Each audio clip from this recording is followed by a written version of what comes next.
Hey drumheads, little drummer boy here again. I'm back, and right now I'm in Alexander County in Taylorsville, North Carolina, at the Alexander County Courthouse. And you see, this is the Alexander County Civil War Memorial. And let's see what it says.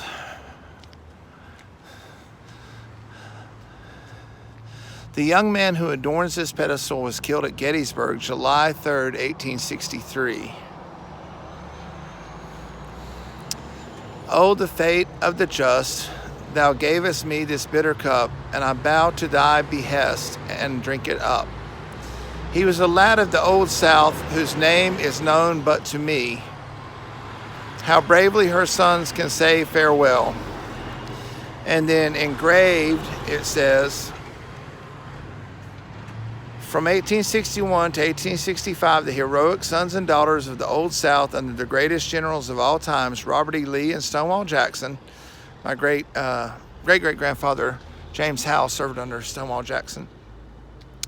Fought with gallantry unequaled in the annals of history, not for the preservation of slavery, but for our greatest heritage, states' rights. That's right, it was the Second Revolution. Slavery was the main issue, but it was about whether the states have rights to decide their own laws, basically. And, some people say abortion should be a states' rights issue, but I think the Supreme Court should just ban abortion altogether. The legislature never made it legal anyway. The Supreme Court, 9 unelected judges, said it was legal, but it's never legal in God's court, and never will be. And but yeah, abortion is like the biggest atrocity in the history of humanity, and it just needs to be banned, states' rights or not. Anyway, though they failed, the memories of their heroic deeds will linger in the hearts and minds of the men long after these stones have crumbled into the dust. 1958, V.G. Beckham. So this is one of the newer Civil War monuments. It wasn't erected until 1958. Most of them were erected over 100 years ago, like early 1900s, while the Civil War veterans were still alive. When this one was erected in 1958, I think I read 1957 was when the last veteran died of the Civil War. So all of them would have been dead by this time, but a lot of their kids and grandkids would have still been living.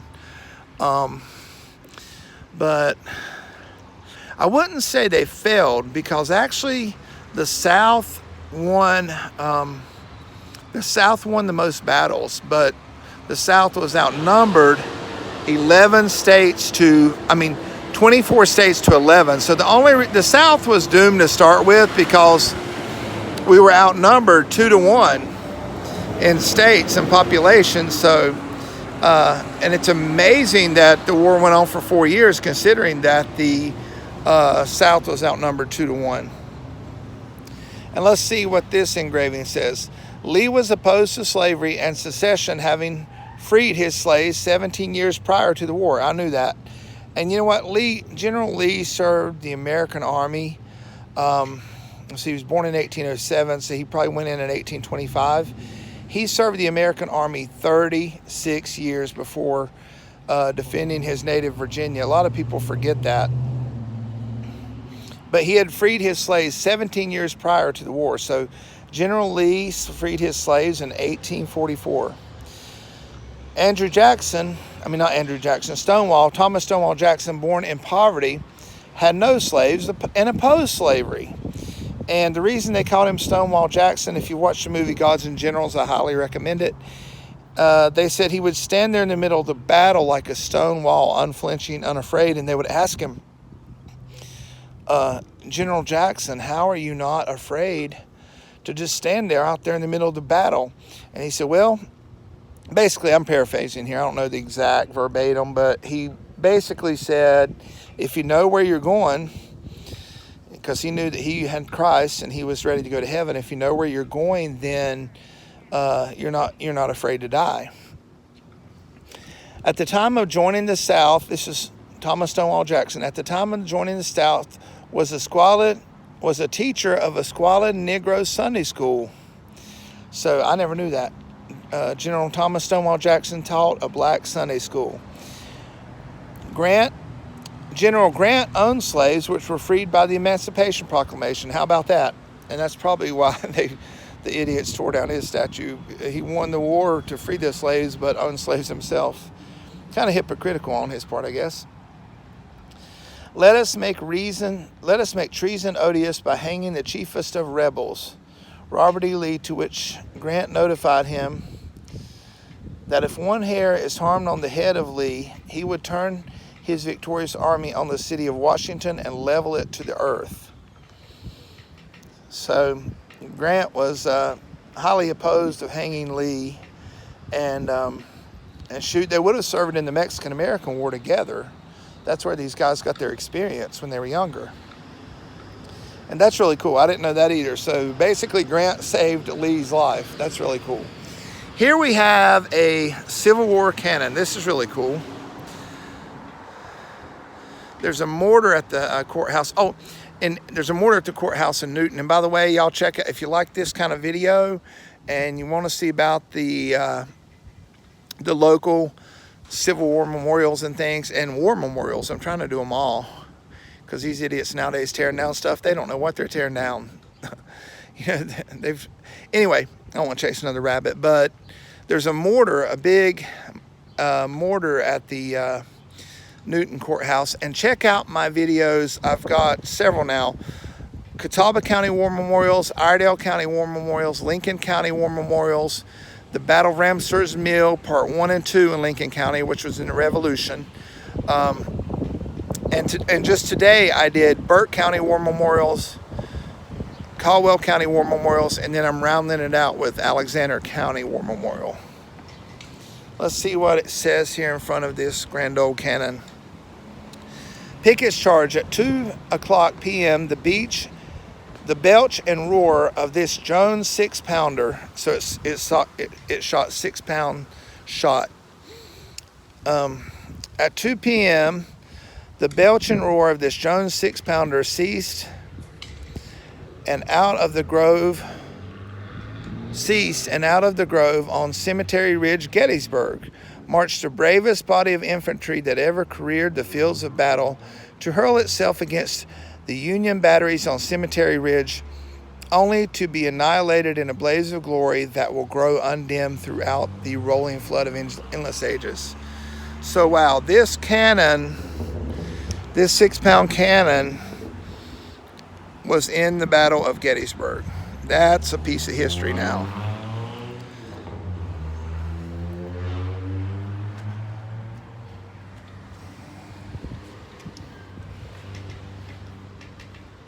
And see, here's the tongue where they would have pulled it with horses, and then here is the cap, and they would have opened this and put the gunpowder in there behind the shot and fired it. And I would say this right here, yeah, that turns. This would have probably, let's see if it still works. It does. Look.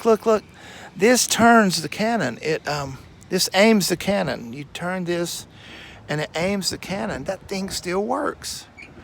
It's lowering the cannon right now. It's lowering the barrel. That is flipping amazing. I love this. How cool is that?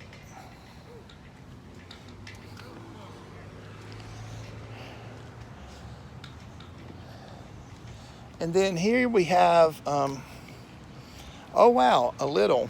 I don't know how he's related to me, but in memory of Owen Little, World War II vet who worked to honor Civil War soldiers of Alexander County.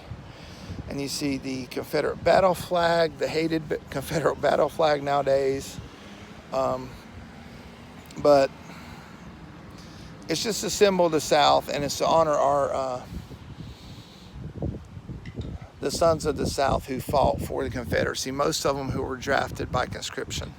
And then here's a list of, I don't know if these were Alexander County killed or just those who served from Alexander County. Probably knowing the numbers like that were killed in Catawba County, this is probably a list of the Alexander County War dead.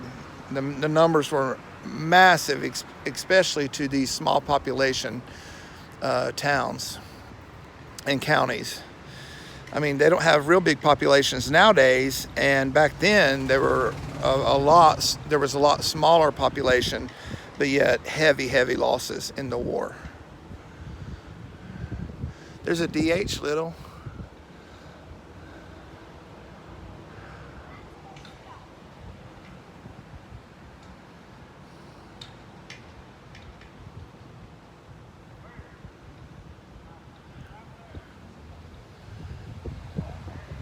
I'm looking to see if there's any Kleins. Klein is the, Elijah Klein and Emmanuel Klein. Klein is a German name for little. That's what my family was when they came from Germany. There were Kleins with a C, and Kleins with a K, and it got transliterated, little, shorts, and smalls, and Kleins with the C. Remembering the Alexander County boys, 1861 to 1865, these men gave their all. Okay, yes, so those were the Alexander County soldiers who died in the war.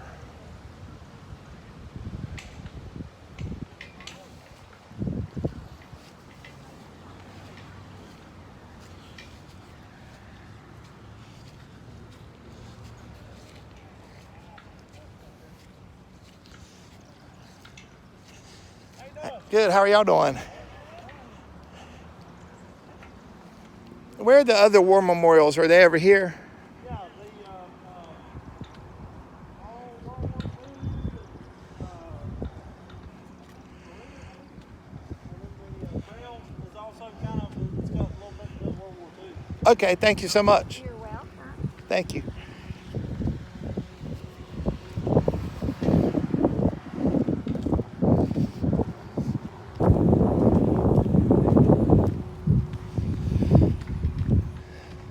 And you see they're taking up the flags. They had flags all the way around the courthouse here for the 4th. They're taking them up so they don't get ruined.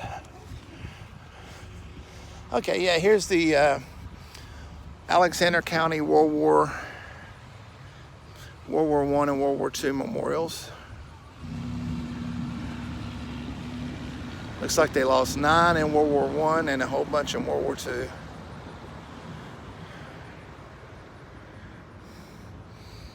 All gave some gave all, it says.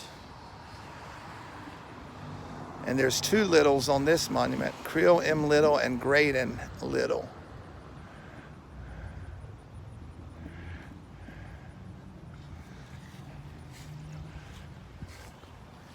And then it has a cross on the back and says, "For God and Country."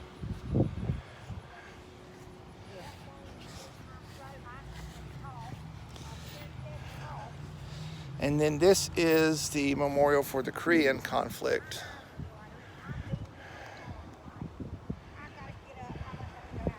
Oh, Korea and Vietnam. So Alexander County lost 5 in Korea and 1, 2, 3, 4, 5, 6, 7, 8 in Vietnam. And it says, also in memory of the brave men of Alexander County who gave their lives in World War I and World War II. But then they're named on that memorial we just saw. It's getting hot out here, y'all. I'm about ready to go swim my laps at the Y in the outdoor pool. 89 last I saw. All right, here's an old bell. Let's see what it's about. Cracked, kind of like the Liberty Bell is. The bell purchased circa 1850 at a cost of $68.50. So that bell is 170 years old. This bell called court into session and lent its voice to many other community events. Before refrigeration, it's announced that fresh meat was for sale, and when a fire occurred, it sounded the fire alarm. It is said that while being pulled on a cart to serenade a pair of newlyweds, the bell fell to the ground and was cracked. I wonder how their marriage went. It joyfully announced the endings of World Wars I and II and rang in each new year in the 1940s and 50s. With the preservation of this bell, we pass it gently to the future generations with the hope they will reflect and they will treasure and enjoy the relic of our county's past. And then this bell tower funding, the project, and the tower, which was built in 1902. So the tower is 118 years old. Very cool. All right, y'all. This is and look at the pretty roses. This is Little Drummer Boy, and this is the 1, 2, 3, 4, 5. This is the 6th video in a series of war memorials of Catawba County and surrounding counties. So if you like the content, like, share, and subscribe to Little Drummer Boy 1970. Pay no attention to little on the end of it because that was a typo. I didn't mean to have my last name on there again. But anyway, and yeah, check out the other videos like this: Catawba County War Memorials, Caldwell County War Memorials, Lincoln County War Memorials, Burke County War Memorials, Iredell County War Memorials, and now the latest one, Alexander County War Memorials. I dedicate this video to my late great friend Todd Priest, who was a historian and genealogist extraordinaire. He was from Alexander County up in the Brushy Mountains, and he loved Alexander County and the Brushies dearly, and he loved his Confederate heritage and history dearly. And he loved the Bible. He just loved history in general, but he could tell you not only about his ancestors, he could probably tell you about every Confederate soldier from Alexander County. So I dedicate this video to my late friend and brother in Christ, Todd Priest. All right, y'all. Have a blessed day, and I'll see you next time.